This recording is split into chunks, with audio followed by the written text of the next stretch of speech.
HDFC bank में chairman Atanu चक्रवर्ती के मार्च महीने में दिए गए अचानक इस्तीफे ने मार्केट में हड़कंप मचा दिया था। चक्रवर्ती ने जाते जाते सिर्फ इतना कहा था कि बैंक में कुछ ऐसी चीजें हो रही हैं जो उनके एथिक्स और वैल्यूज से मेल नहीं खाते। फिर बैंक के नए अंतरिम चेयरमैन ने सामने आकर भरोसा दिलाया कि बैंक में सब कुछ ठीक है। आरबीआई ने भी बयान जारी किया और कहा कि फिलहाल गवर्नेंस को लेकर कोई बड़ी चिंता नहीं दिखती। लेकिन अब पर्दे के पीछे छिपे राज सामने आने लगे हैं। द इंडियन एक्सप्रेस की एक सनसनीखेज इन्वेस्टिगेशन रिपोर्ट में दावा किया गया है कि एचडीएफसी बैंक ने महाराष्ट्र सरकार की एजेंसी एमएसआरडीसी को करीब 45 करोड़ रुपए एक्स्ट्रा इंटरेस्ट के तौर पर दिए, लेकिन सीधे इंटरेस्ट पेमेंट के रूप में नहीं बल्कि रोड सेफ्टी अवेयरनेस कैंपेन की स्पॉन्सरशिप का नाम देकर। यानी कि जो पैसा ब्याज की तरह दिया जाना था उसे मार्केटिंग एक्सपेंस दिखाया गया और यहीं से शुरू होता है पूरा विवाद। नमस्कार, मैं हूं चिराग ठाकुर और आप देख रहे हैं विस्तार। आज समझेंगे पूरा मामला क्या है, कैसे एलिजिडली रूल्स बाईपास किए गए और क्यों ये कंट्रोवर्सी देश के सबसे बड़े प्राइवेट बैंक की क्रेडिबिलिटी पर सवाल खड़े कर रही है। सबसे पहले टाइमलाइन को समझिए। अतानु चक्रवर्ती के इस्तीफे से ठीक 6 दिन पहले यानी कि 12 मार्च को एचडीएफसी बैंक की audit committee of the board ने एक अहम फैसला लिया और एक फॉर्मल इंटरनल विजिलेंस इन्वेस्टिगेशन शुरू करने का आदेश दिया। ये जांच करीब 45 करोड़ रुपए के एमएसआरडीसी पेमेंट्स को लेकर थी। और ये कदम क्यों लिया गया? क्योंकि एक इंटरनल ऑडिट में मार्केटिंग डिपार्टमेंट की इन्हीं ट्रांजैक्शंस पर गंभीर सवाल उठे थे और इन्हें अनसैटिस्फैक्टरी रेटिंग दी गई थी। यानी सिस्टम और प्रोसेस दोनों पर डाउट्स थे। अब कहानी की शुरुआत में चलते हैं। साल 2021 में एचडीएफसी बैंक चाहता था कि एमएसआरडीसी अपने लैंड एक्विजिशन प्रोजेक्ट से आने वाला एक बहुत बड़ा फंड बैंक में डिपॉजिट रखे। ये रकम छोटी नहीं थी, करीब 25,000 करोड़ रुपए की बात थी। उस समय एचडीएफसी बैंक सामान्य तौर पर सेविंग्स अकाउंट पर करीब 3.5% का ब्याज दे रहा था, लेकिन रिपोर्ट के मुताबिक एमएसआरडीसी ने साफ कह दिया कि दूसरे कॉम्पिटिटर्स उन्हें 6% या उससे ज़्यादा का रिटर्न ऑफर कर रहे हैं। अगर एचडीएफसी बैंक को ये डिपॉजिट चाहिए तो कम से कम 6.01% का रिटर्न देना ही होगा। कथित तौर पर एमएसआरडीसी ने 5 करोड़ रुपए की अपफ्रंट फी भी मांगी थी, जिसे बैंक ने तुरंत रिजेक्ट कर दिया। लेकिन असली सिरदर्द तो ब्याज दर को लेकर थी, क्योंकि आरबीआई के नियम बहुत कड़े हैं। कोई भी बैंक किसी एक खास डिपॉजिटर को बैक चैनल से मूल भाव करके सीक्रेट या मनमाने इंटरेस्ट रेट नहीं दे सकता। सिस्टम सबके लिए बराबर होना चाहिए। अब बैंक के सामने बड़ा संकट था। अगर ऑफिशियल रेट 3.5% है तो 6.01% का कमिटमेंट कैसे पूरा किया जाए? यहीं पर बैंक ने एक बीच का रास्ता यानी कि मिडिल पाथ निकाला।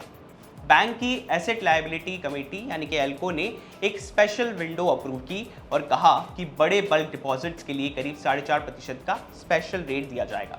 लेकिन ये एक बड़ी शर्त के साथ था। शर्त ये थी कि एमएसआरडीसी को बैंक में कम से कम 10,000 करोड़ रुपए से ज़्यादा का फंड लाना होगा।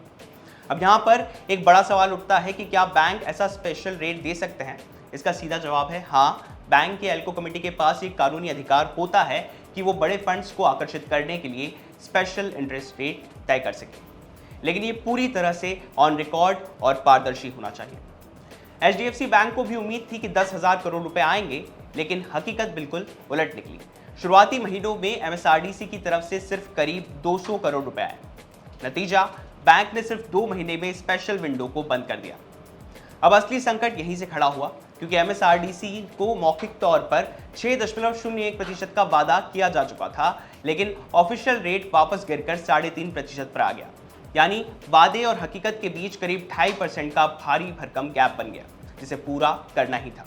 इंटरनल रिपोर्ट के मुताबिक इस बचे हुए पैसे को चुकाने के लिए बैंक के सीनियर मैनेजमेंट ने एक ऐसा रास्ता चुना जिसने नियमों की धज्जियां उड़ा दी। तय हुआ कि इस एक्स्ट्रा पैसे को ब्याज नहीं बल्कि मार्केटिंग स्पेंड दिखाया जाएगा।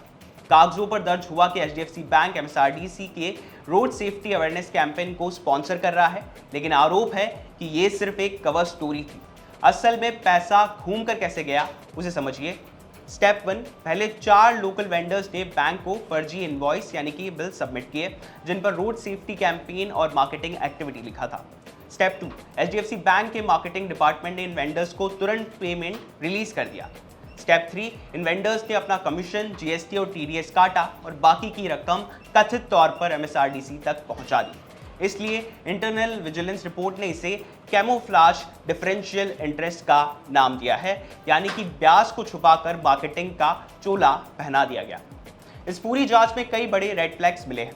पहला, करीब 9 करोड़ रुपए के 3 अलग अलग इनवॉइस पर एक ही फोटो चिपकाकर पैसा पास करा लिया गया।